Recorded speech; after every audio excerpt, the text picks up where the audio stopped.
Alright guys, so sa mga may printer na ganito, L14150 na Epson, paano nga ba mag back to back ng ID dito sa printer na to?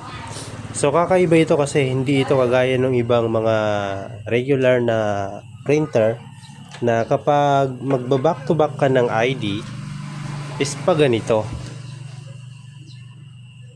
Ganyan. So yung haba nung scanner is pa ganyan. So ganyan yung mga normal na printer. Tapos kapag i-back mo naman, ilalagay mo siya sa taas, 'di ba? So yung front niya is dyan, and then kapag i-flip mo, i-back to back mo yung likod is pa ganyan sa mga regular na printer. Pero dito sa printer na to kakaiba kasi instead na pa ganyan, ipaganito. Yan, so pa ganito siya. Pa horizontal, hindi siya pa vertical. So kagaya din ng ganon, pero yun nga lang pa vertical, and dito sa point na to. Yung hati nito is dito. Dito yung hati. So kailangan mas center mo siya dito. So kapag i-flip mo, i-scan mo yung back, itataas mo lang ng bahagya. Ganyan. So i-try natin. So dyan. So may space dito at saka may space dito. Kasi ito yung center. So ibig sabihin yung papel na A4 is paganyan. Okay. So yun yung una. And then pangalawa is dito sa settings. Ngayon punta tayo dito sa copy. Yan, click natin yung copy. So papatayin natin yung ilaw kasi hindi nakikita. Ayan. So back tayo.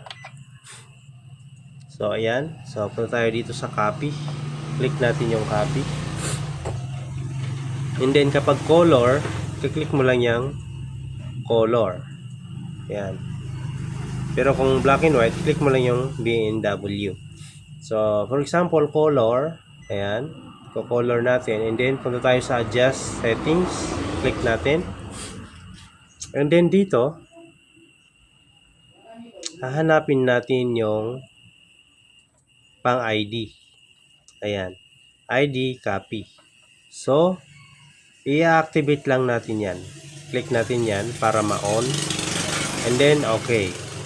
So ayan, on na yung ID copy. So ngayon dito sa taas, make sure na naka A4 and original size is ID. So huwag nyo ilalagay sa paper tray, kailangan nasa cassette siya. Okay, kailangan nasa cassette and naka A4. Kasi kapag dito sa paper tray at tapos naka long bond paper, hindi yan gagana guys. Okay, so ngayon nakaset na siya. And then, click na natin yung copy. Ayan. So, magka-copy na siya.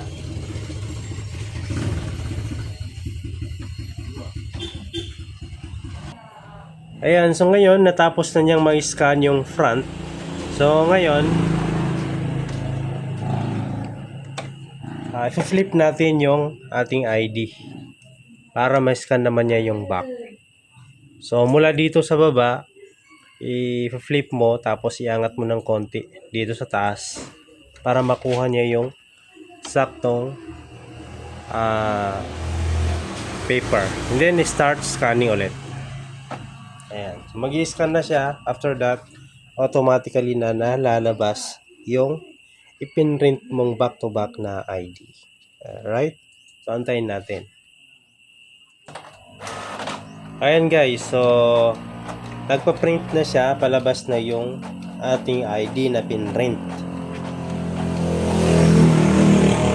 Ayan, so as you can see, center yung ID natin dahil na measure natin yung mga spaces sa magkabilang gilid.